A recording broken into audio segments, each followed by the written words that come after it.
ఆర్యన్ గారు ఒకసారి ఒక పర్సన్ మీ దగ్గరకు వచ్చి మీరు చెప్పిన ట్రైనింగ్స్ అన్నీ కూడా నేర్చుకున్న తర్వాత ఏంటంటే రియల్ ఎస్టేట్ ఏజెంట్గా జాయిన్ అయ్యారు అనుకోండి. అయిన తర్వాత ఇప్పుడు ఒక లీడ్ జనరేట్ చేయడం కానివ్వండి, లీడ్ జనరేట్ చేసి మరి దాన్ని మనం ఫాలోఅప్ చేసుకుని ఒక ఫైనల్గా ఒక డీల్ క్లోజ్ చేయడం, అంటే సక్సెస్ఫుల్గా ఒక ప్లాట్ కానీ ఫ్లాట్ కానీ ఏదో ఒకటి అమ్మడం. సో ఈ స్టెప్ బై స్టెప్ ప్రాసెస్లో లీడ్స్ ఎలా జనరేట్ అవుతాయి అండ్ ఫైనల్గా డీల్ ఎలా క్లోజ్ అవుతుంది అనేది ఒకసారి చెప్పండి. సో చాలా పెద్ద క్వశ్చన్ అడిగారు. లీడ్స్ జనరేట్ చేయడం ఒక పెద్ద సబ్జెక్టు, క్లోజ్ చేయడం ఒక సబ్జెక్టు, బట్ ఒక ఓవరాల్గా కవర్ చేద్దాం. సో లీడ్స్ జనరేట్ చేయడానికి different people different methods use చేస్తారు. ఫర్ ఎగ్జాంపుల్ ఫేస్ వాల్యూ ఉంది, మీకు ఆయుష్ అంటే ఒక నేమ్ ఉంది. సో మీలాంటి వాళ్ళకి ఏంటంటే ఒక బ్రోచర్ పట్టుకుని తిరగని అవసరం లేదు. ఫర్ ఎగ్జాంపుల్ ఎవరో తెలిసిన రిలేటివ్స్లో కానీ ఫ్రెండ్స్లో కానీ ఎవరో ఒకరు మీరు మీట్ అవుతారు, వాళ్ళకి నచ్చితే కొంటారు. కొంతమంది ఫేస్ వాల్యూ ఉండదు. ఫర్ ఎగ్జాంపుల్ నా దగ్గర క్యాబ్ డ్రైవర్స్ వర్క్ చేస్తుంటారు, అట్ ది సేమ్ టైమ్ చిన్న పొజిషన్స్లో ఉన్న వాళ్ళందరూ వర్క్ చేస్తుంటారు. వాళ్ళు ఎలా లీడ్ చేయాలని మేము సజెస్ట్ చేస్తామంటే దే హ్యావ్ ఏ పాంప్లెట్స్ మేము ఇస్తాము, లీఫ్లెట్స్, దాని మీద వాళ్ళు నెంబర్ వేసుకుంటారు. పార్క్స్ దగ్గర కానీ ఇక్కడ కానీ డిస్ట్రిబ్యూట్ చేస్తారు. అందులో ఎవరికైనా ఒక ఇంట్రెస్ట్ ఉంది అంటే వాళ్ళు వస్తారు, కనెక్ట్ అవుతారు, మేము క్లోజ్ చేస్తాం. అలా చాలా అంటే అనుకుంటారు ఏదో పాంప్లెట్ ఇస్తేనే అవుతుందా అంటే డెడికేటెడ్గా ఇస్తే ఏదైనా అవుతుంది. ఫర్ ఎగ్జాంపుల్ నా దగ్గర ఒక క్యాబ్ డ్రైవర్ ఉండేవాడు. సో ఆయన ఏంటంటే ప్రతి వీక్ క్యాబ్లో వచ్చిన ప్రతి బుకింగ్ అయిన తర్వాత ఒక రిక్వెస్ట్ మేనర్లో, ఏదో మనం తీసుకో అన్నట్టు కాకుండా ఒక రిక్వెస్ట్ మేనర్లో తను ఎలా అనేది కూడా చెప్తాం, హాస్పిటాలిటీలో కానీ ఎలా మాట్లాడాలి అనేది. సో అతను అలా చాలామందికి పాంప్లెట్లు ఇస్తూ ఉన్నాడు. వన్ ఫైన్ డే ఆయనకి బుకింగ్ ఏంటంటే ఎన్ఆర్ఐ క్లయింట్ బుకింగ్ వచ్చింది, లైక్ ఓలా సంథింగ్ ఉంటే కానీ. సో ఆ బుకింగ్లో ఏంటంటే ఆయన కస్టమర్ని ఒక ఎయిర్పోర్ట్ నుంచి ఇక్కడ తీసుకొచ్చాడు.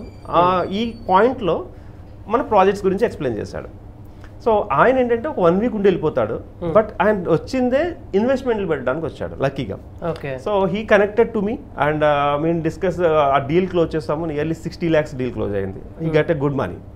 అంటే ఇది ఒక పాలసీ. అంటే పాంప్లెట్లు పార్క్స్లో కానీ మెయిన్ ప్లేసెస్లో కానీ పంచిపెడితే అందులోంచి వచ్చే కాస్ట్లోంచి కొంచెం చాలామంది దాన్ని ట్రెడిషనల్ వే అనమాట, అది చాలామంది ఎప్పటి నుంచో చేసేవే.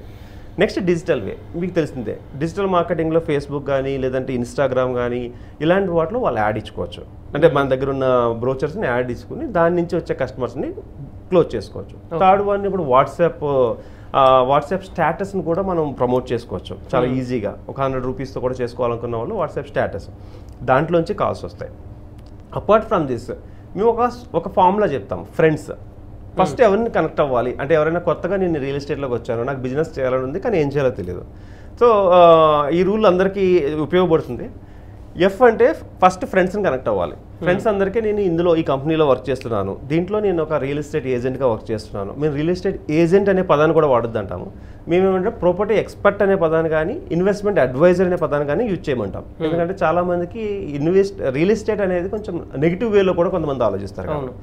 సో నెక్స్ట్ ఏంటంటే ఎఫ్లో ఫ్రెండ్స్ అన్నాం కదా, ఆర్ రిలేటివ్స్ని కనెక్ట్ అవ్వాలంటాం. ఎందుకంటే రిలేటివ్స్లో ఎవరైనా సౌండ్ పార్టీస్ ఉన్నా లేదా డబ్బులు కొంచెం పెడదాం అనుకున్న వాళ్ళు ఉన్నా, ఎప్పుడైనా ఒక మొబైల్ కొనాలంటేనే మన చుట్టుపక్కల వాళ్ళందరూ సజెషన్స్ తీసుకుని కొంటాం. అలాంటప్పుడు ల్యాండ్ కొనాలనుకున్నప్పుడు మనం ఈ ఇండస్ట్రీలో ఉన్నప్పుడు ఫస్ట్ కాల్ మనకే వస్తుంది. సో ఫ్రెండ్స్ అయిపోయారు, రిలేటివ్స్ అయిపోయారు. ఐ అంటే ఇండివిజువల్స్, వీళ్ళు ఎక్కడైనా కంపెనీలో చేసినప్పుడు కానీ వీళ్ళందరికీ సంబంధించిన వేరు పర్సన్స్, అంటే లైక్ ఇంటీరియర్ డెకరేటర్స్ మనకు తెలిసి ఉండొచ్చు, వీళ్ళందరికీ ఇండివిజువల్స్ అందరికీ కూడా కాల్స్ చేయమని చెప్తాం. ఈ ఎంప్లాయీస్, ఎక్కడైనా జాబ్ చేస్తే వాళ్ళ ఎంప్లాయీస్ ఉంటారు కదా, కొలీగ్స్ అందరికీ చేయమని చెప్తాం. ఓకే, ఎన్ అంటే నైబర్స్, డి అంటే నియర్స్ అండ్ డియర్స్, ఎస్ అంటేనేమో సోషల్ అంటే బయట మనం కలిసిన ఫ్రెండ్స్ అందరు, వీళ్ళందరినీ టార్గెట్ చేస్తూ ఒక్కొక్కరిని రోజుకి ఒక 10 మెంబర్స్ రాసుకోమని చెప్తాను. ఒక 10 నెంబర్లు మన మొబైల్లో చూసుకోవడం. ఓకే, సపోజ్ ఈరోజు ఈయన ఆయుష్ గారికి కాల్ చేయాలి, తిరిగి 10 నెంబర్స్ రాసుకున్నాం, అందరికీ ఫోన్ చేయమంటాం. సో ఇక్కడి నుంచి లీడ్స్ వస్తాయి. సో ఇదొక లీడ్ ప్రాసెస్లో, అంటే ఒక ట్రెడిషనల్ చెప్పుకున్నాము, డిజిటల్ చెప్పుకున్నాము, ఫ్రెండ్స్, ఫ్యామిలీ, రిలేటివ్స్ ఇవన్నీ నుంచి కూడా లీడ్స్ వస్తాయి. సో ఈ లీడ్స్ రావడం ఓకే, ఇంతవరకు లీడ్స్ తీసుకొచ్చాము. లీడ్స్ని ఎలా కన్వర్ట్ చేయాలి సేల్ కింద, ఇది చాలా ఇంపార్టెంట్ ప్రాసెస్. లీడ్ వచ్చిన తర్వాత సేల్ క్లోజ్ అయ్యే వరకు ఈ జర్నీ ఏదైతే ఉందో, ఈ జర్నీలో ఎవరైతే ఓపిక్గా ఉంటారో వాళ్ళకి సేల్ క్లోజ్ అవుతుంది. ఫర్ ఎగ్జాంపుల్ కాల్స్ చేస్తాం ఫస్ట్, దాన్ని కోల్డ్ కాలింగ్ అంటాం. అంటే ఎవరైనా నెంబర్స్ ఉన్నప్పుడు మీరు కొనాలా, ఇంట్రెస్ట్ ఉందా అని అంటారు కదా, ఇంట్రెస్ట్ ఉంది అంటారు. దెన్ ప్రాజెక్ట్స్ గురించి ఎక్స్ప్లెయిన్ చేస్తాం. డెమో అంటారు అన్నమాట. ఫస్ట్ లీడ్ వచ్చిన తర్వాత లీడ్ని కాల్ కింద మాట్లాడతాం. కాల్ అయిన తర్వాత డెమోని ఫిక్స్ చేస్తాం.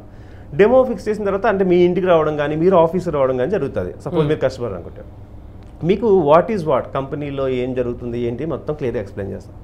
సో నేనేం చెప్తానంటే వాళ్ళకి కస్టమర్ దగ్గర బడ్జెట్ ఎంత ఉంది, ఆయన ఏ పర్పస్లో ఇన్వెస్ట్ చేద్దాం అనుకుంటున్నాడు, పిల్లల ఎడ్యుకేషన్కా, రిటైర్మెంట్కా, మ్యారేజ్కా, లేదంటే ఓన్లీ ఫ్యూచర్ ఇన్వెస్ట్మెంట్ పర్పస్కా, ఇలాంటివన్నీ డెమోలో కవర్ అయిపోతాయి. డెమో అనేది ఏంటంటే ఒక స్కానింగ్ అనుకోండి, కస్టమర్ గురించి మనం తెలుసుకోవడం, మన గురించి కస్టమర్ చెప్పడం. దీంట్లోనే ఒక 50% సేల్ క్లోజ్ అవుతుంది. If the demo is properly done, the 50% sale is done.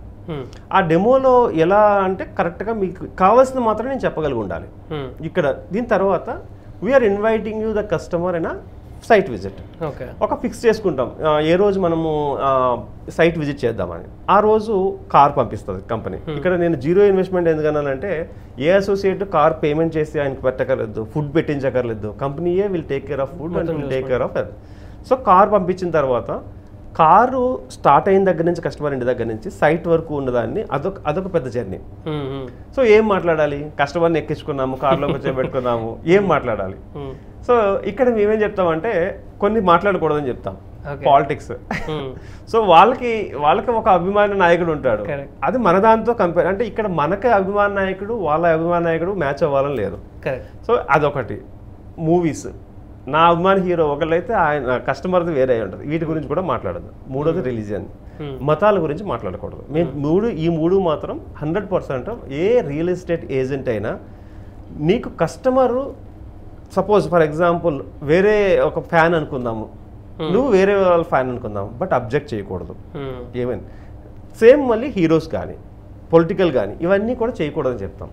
ఇక్కడి నుంచి స్టార్ట్ అయ్యి ఎండింగ్ అయ్యే వరకు కస్టమర్తో ఏం మాట్లాడాలి, ఏ టైంలో మాట్లాడాలి, ఎప్పుడు అతన్ని అంటే హాస్పిటాలిటీ ఎలా ఉండాలి. సో లేడీస్తో ఫ్యామిలీస్తో వస్తారు, చిన్నపిల్లలతో వస్తారు, అంటే మన సైడ్ తీసుకెళ్ళినప్పుడు మన స్వార్థం చూసుకోకూడదు.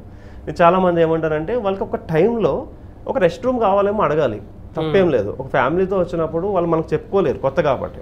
సో ఈ ఎవరైతే అసోసియేట్ అనే పర్సన్ ఉన్నాడో ఒక రెస్ట్ రూమ్ ఏమన్నా కావాలా, టిఫిన్ చేశారా లేదా, టిఫిన్ చేయకపోతే టిఫిన్ పెట్టించడం. So this hospitality will give a 10% extra. ఇందా 50% డెమో దగ్గర అయింది, ఈ హాస్పిటాలిటీ ఒక 10% అవుతుంది. సో 10% హాస్పిటాలిటీ అయిన తర్వాత ఎక్స్ప్లెయిన్ చేసినప్పుడు లెఫ్ట్ సైడ్ ఏముంది, రైట్ సైడ్ ఏముంది, సపోజ్ షాద్ నగర్ అని అనుకుందాము.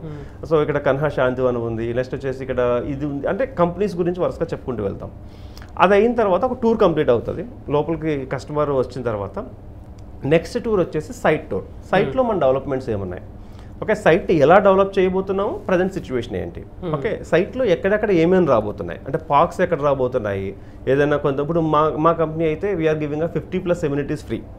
సో మోస్ట్లీ అంటే ఏ పెద్ద ప్రాజెక్ట్ తీసుకున్నా కూడా మనం 50+ ఎమ్యూనిటీస్ ఫ్రీగా ఇస్తాం. దాంట్లో ఏంటంటే స్పోర్ట్స్ ఏరియా ఫ్రీగా ఇస్తాము, పార్క్స్ ఫ్రీగా ఇస్తాము, నెక్స్ట్ వచ్చేసి మెడిటేషన్ యోగా సెంటర్స్ ఉంటాయి, ఓకే, నెక్స్ట్ ఓపెన్ పార్క్ ఉంటుంది, కిచెన్స్ ఉంటాయి, ఇట్లా డిఫరెంట్ ఎమ్యూనిటీస్ మేము ఫ్రీగా ఇస్తాం. అంటే వాళ్ళ కంపెనీలో ఉన్న యూఎస్పీ ఏంటి, యూనిక్ సెల్లింగ్ పాయింట్ ఏంటి అనేది వాళ్ళు చెప్తారు. అది అయిన తర్వాత కస్టమర్కి మొత్తం ఎక్స్ప్లెయిన్ చేసిన తర్వాత కొన్ని ప్లాట్లు వాడిని డిసైడ్ అవ్వమంటాము. డిసైడ్ అయిన తర్వాత నెక్స్ట్ ఇచ్చి నెగోషియేషన్. దిస్ ఈజ్ ఇక్కడ స్కిల్ అంతా కూడా అది ఎవరైతే క్లోజింగ్ అన్నారు కదా, ఆ క్లోజింగ్ అనేది చిన్న పదమే. సో ఒక్కొక్కసారి క్లోజింగ్ ½ అవర్ పడుతుంది, ఒక్కొక్కసారి 1 hour పడుతుంది, ఒక్కొక్కసారి 3 hours పడుతుంది. సో చాలా కేస్ స్టడీస్ ఉన్నాయి నా దాంట్లో. సో ఫస్ట్ చాలా మంది అనుకుంటారు చూడటానికి వస్తారు బట్ కొంటారు. అంటే if you explain properly they'll buy. ఎందుకంటే ప్రతి కస్టమర్కి కొన్ని డౌట్స్ ఉంటాయి, అంటే ఆ డౌట్స్ని క్లియర్ చేయగలిగితే సేల్ అవుతుంది. సపోజ్ నేను కస్టమర్ని, నా దగ్గర మీరు చెప్పిన ప్రోడక్ట్ వచ్చేసి 25 lakhs, నా దగ్గర 15 lakhs ఉంది. సో నాకు ఉన్న డౌట్ ఏంటంటే 10 lakhs ఎలా తేగలను. So if you pitch me ఆ 10 lakhs, if you taken a loan of personal loan తీసుకుంటే క్లియర్ అవుతుంది కదా అని ఒక క్లారిటీ ఇస్తే then they will go move. Okay, అంటే అక్కడ మీరు చేయాల్సింది ఏంటంటే కస్టమర్ని హ్యాండిల్ చేయడం అంటే ఏం లేదు, వాళ్ళకున్న డౌట్ని క్లియర్ చేయడమే. అంటే ఇది తెలియకే ఏమవుతుందంటే చాలామంది అసోసియేట్లు ఎవరైతే తీసుకెళ్తారో ఇంత కష్టపడి తీసుకున్న వాళ్ళు వాళ్ళ కస్టమర్ని వాళ్ళే సేల్ కిల్ చేసుకుంటారు. ఫర్ ఎగ్జాంపుల్ ఓవర్గా మాట్లాడటం, కస్టమర్కి కావాల్సిన ఇన్ఫర్మేషన్ ఇవ్వాలి, కావాల్సినట్టు చెప్పాలి, అన్నిటికీ ముందే హడావుడిగా మాట్లాడటము. సో ఒకనొక టైంలో వాళ్ళకి కూడా కొనాలని ఇంట్రెస్ట్ పోతుంది. సో ఇక్కడ మెయిన్ ఏంటంటే కస్టమర్ని అండర్స్టాండ్ చేసుకోవాలి. నేనే అది కొనుక్కుంటే నాకేం ప్రాబ్లం వస్తుంది అంటే కస్టమర్ షూలోకి తొంగి చూడగలిగితే సేల్ క్లోజ్ అయిపోతుంది. అంతేగాని కస్టమర్కి సేల్ చేయాలని ఒకవేళ ఏమన్నా అనిపిస్తే కస్టమర్కి వీడు సేల్ చేస్తున్నాడు అంటే అక్కడి నుంచి వెంటనే పారిపోతారు. ఏదో ఒక కారణం చెప్పేసి నెక్స్ట్ ఏం లేదు, సింపుల్గా నెక్స్ట్ టైం వస్తాము, లేదా ఇంటికి వెళ్ళి ఫోన్ చేస్తాము, లేదా కంపల్సరీ ఈరోజు మంచి రోజు లేదు, ఇట్లాంటి ఆన్సర్లు వచ్చినాయి అంటే అర్థం ఏంటంటే మీ ప్రజెంటేషన్ వాళ్ళకి నచ్చలేదని అర్థం. కరెక్ట్. ప్రజెంటేషన్ నచ్చితే అక్కడే పే చేసి వెళ్తారు. ఇంకా ఏదో ఒక వంక పెట్టి బయటకు వెళ్ళారు అంటే లేదు. సో నేనేమంటానంటే కస్టమర్ని కొనండి కొనండి కొనండి అని పుష్ చేస్తే 100% కొనరు. మనమైనా అంతే, ఏదైనా ఒక షోరూమ్కి వెళ్తాము, ఇది బాగుంటుంది సరే తీసుకోండి తీసుకోండి తీసుకోండి అంటే మనం కొనం. But if he explains the features then will take that ఆ ఫోన్ కానీ ఏదైనా. సో నేనేమంటానంటే కస్టమర్ మేనేజ్మెంట్ చాలా ఇంపార్టెంట్. అక్కడ ఎప్పుడైతే ఓవర్ ఎక్సైట్ అయిపోయి ఓవర్ ఇన్ఫర్మేషన్ ఇచ్చి సో అతనికి అవసరం లేని కూడా ఇస్తే మాత్రం సేల్ క్లోజ్ అవ్వదు. సో యాజ్ అ సేల్స్ కోచ్గా నేనేం చెప్తానంటే నియర్లీ నేను 1000+ సేల్స్ క్లోజ్ చేశాను. చాలా అంటే దీంట్లో ఏంటంటే కేస్ స్టడీస్ చాలా ఉన్నాయి. చాలామంది ఏంటంటే ఫన్గా కొంటారు, అప్పటి వరకు కొనరు. బట్ ఏదైనా ఒక టాపిక్ కనెక్ట్ అయ్యే టాపిక్తో నచ్చితే ఎలా అయిపోయారంటే ఇప్పుడు నేను 1000+ సేల్స్ మోర్ దాన్ సేల్స్ చేసిన తర్వాత ఫ్యామిలీ ఫ్రెండ్స్ అయిపోతారు వీళ్ళు. వాళ్ళు పెళ్ళిళ్ళకి పిలవడము, సో నెక్స్ట్ ఏదైనా ఉంటే మనల్ని ఇన్వైట్ చేయడము, అది that relation will gives you more referrals. ఒక సేల్ క్లోజ్ అయిపోయి ఇక్కడ హాయ్ మనకి అమౌంట్ వచ్చేస్తుంది వాళ్ళు వెళ్ళిపోతారు బాయ్ అని. నేను ఈవెన్ నా 10 years ఎక్స్పీరియన్స్లో 8 years క్రితం సేల్ చేసింది కూడా ఏమైనా అడిగితే వాళ్ళు ఇప్పుడు కూడా నేను రెస్పాన్స్ ఇస్తాను. 8 years క్రితం వాళ్ళు మన దగ్గర కొన్నారు, రిజిస్ట్రేషన్ చేసేస్తాము, ఎవ్రీథింగ్ హ్యాండ్ ఓవర్ చేసేస్తాము. బట్ ఇప్పుడు వాళ్ళు ఏదైనా హెల్ప్ చేయమని అడిగినా కూడా 100% నేను ఆమెకు ఆన్సర్ ఇస్తాను. సో ఆ రిలేషన్ మెయింటైన్ చేయాలి. అసోసియేట్ అనేది కస్టమర్తో ఒక ఫ్రెండ్లీ రిలేషన్ మెయింటైన్ చేస్తే చెప్పాను కదా 7 monthsలో 65 ఏంటి ఇంకా తొందరగా అన్నీ కూడా కరెక్ట్ పాయింట్స్ హైలైట్ చేశారనమాట. సో 0 to 1 ఎలా వెళ్ళాలి, ఒక జర్నీ కస్టమర్ని లీడ్ నుంచి క్లోజ్ చేయడం దాకా ఎలాంటి జర్నీ ఉంటుందన్నది పూర్తిగా సార్ ఈ వీడియోలో ఎక్స్ప్లెయిన్ చేశారు. చూసిన తర్వాత మీకు క్లారిటీ వస్తుంది. ఒకవేళ మీరు ఆల్రెడీ రియల్ ఎస్టేట్ ఏజెంట్గా ఒక 2-3 months నుంచి వర్క్ చేస్తున్నారంటే సార్ చెప్పినవన్నీ కూడా మీరు రిలేట్ అవుతారు. సో ఇలాంటి ఇంట్రెస్టింగ్ వీడియోస్ కోసం మన ఛానల్ చూస్తూ ఉండండి. Thank you sir. Thank you అండి.